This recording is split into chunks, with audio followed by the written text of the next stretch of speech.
فاسألوا أهل الذكر إن كنتم لا تعلمون.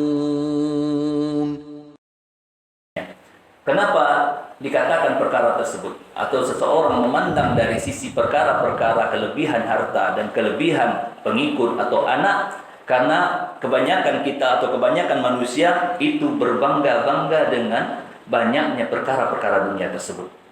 Jadi disebutkan di dalam surat At-Takatsur yang mana Allah Subhanahu wa taala sebutkan alhaakumut takatsur hatta zurtumul maqabir. Sesungguhnya berbangga-bangga dengan banyaknya perkara dunia yang ada kepada diri kalian itu melalaikan kalian, kata Rasul kita, kata Allah Subhanahu wa taala.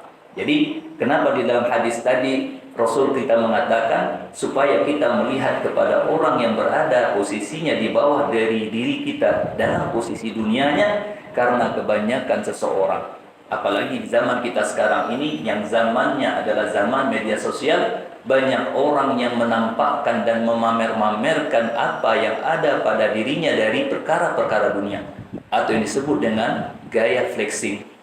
Jadi Allah Subhanahu wa taala telah mengingatkan perkara tersebut tatkala menurunkan surat At-Takatsur tersebut.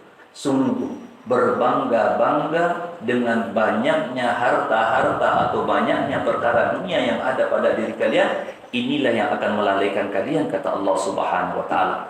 Kapan itu berhenti? Allah katakan hatta zurtumul maqabir, sampai kalian berziarah ke dalam kubur kalian. Jadi di sana disebutkan dengan zaro yazuru atau zurtum, maknanya bukan kalian dimasukkan ke dalam liang kubur, atau maknanya kalian habis keadaan kalian tatkala kalian telah dimasukkan ke dalam liang kubur, akan tetapi disebut dengan ziarah karena ziarah maknanya hanya sekedar mengunjungi. Jadi maknanya kenapa Allah meletakkan kalimat di sana adalah kalimat zaro yazuru, atau tatkala kalian telah menziarahi kubur kalian, karena kubur tadi bukanlah kampung halaman kita sebenarnya. Karena seseorang yang disebut dengan berziarah, pasti dia tidak ingin berlama-lama di tempat dia berziarah tersebut. Kita katakan kita berziarah kubur, pasti hanya beberapa saat saja kita berada di kubur tersebut. Sama halnya dengan apa yang Allah sebutkan, hatta zurtumul maqabir, sampai kalian beberapa saat berziarah atau tinggal di dalam kubur kalian. Karena memang kubur ini merupakan alam barzah, yaitu alam penantian, alam di antara alam dunia dan alam akhirat. Karena itu Umar bin Khattab, Utsman bin Affan radhiyallahu anhu, tatkala disebutkan atau tatkala beliau melewati kubur, maka pada saat itu beliau menangis terseduh-seduh sampai basahlah jenggot beliau. Akhirnya sahabat-sahabat beliau atau orang yang mengikuti beliau pun bertanya kepada beliau radhiyallahu anhu, wahai Utsman, mengapa engkau tatkala disebutkan tentang neraka engkau tidak menangis? Tapi tatkala engkau melihat kuburan, kenapa engkau menangis seperti sekarang ini, kata para sahabat-sahabatnya Utsman bin Affan radhiyallahu anhu. Akhirnya apa kata Utsman bin Affan radhiyallahu anhu?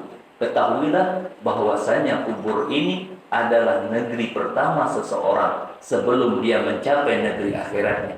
Barang siapa yang selamat di alam kuburnya, maka perjalanan selanjutnya akan mudah bagi dirinya. Akan tetapi tatkala dia kesusahan, tatkala dia menerima kesulitan di dalam kuburnya, sungguh perjalanan yang akan dia tempuh selanjutnya akan lebih sulit dan lebih susah bagi diri seseorang tersebut. Oleh karena itulah para jamaah sekalian rahimani wa rahimakumullah, itulah apa yang disebutkan oleh Rasul kita Muhammad SAW sesuai dengan apa yang Allah Subhanahu wa taala firmankan di dalam surat At-Takatsur tersebut.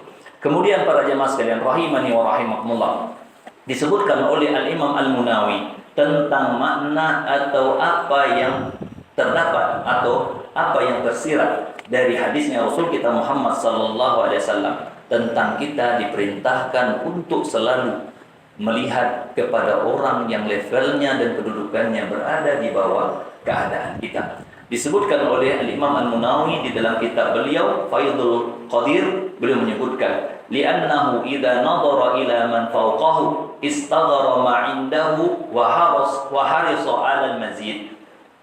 Karena jikalau seseorang melihat dalam posisi dan keadaan dunianya kepada orang yang berada levelnya di atas dirinya, maka pasti kata Imam Al-Munawi rahimahullah ta'ala, dia akan meremehkan, menganggap kecil segala nikmat-nikmat Allah subhanahu wa ta'ala yang ada pada dirinya.